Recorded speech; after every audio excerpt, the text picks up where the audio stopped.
Welcome to Not Milk Never Milk. Subscribe if you're lactose intolerant. You begin by protecting your island. Save and close Animal Crossing, then back up your save if you can.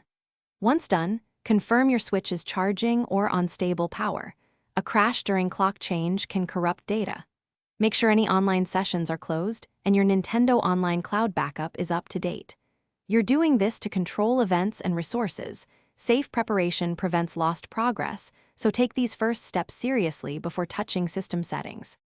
You now change the console clock carefully.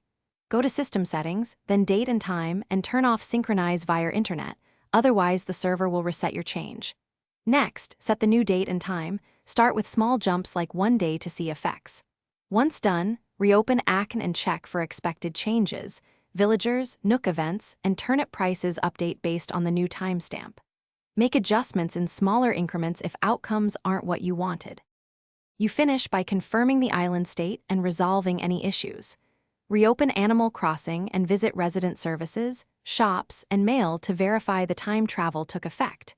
If you see corrupted saves or missing items, immediately close the game and revert the system clock, then restore from backup.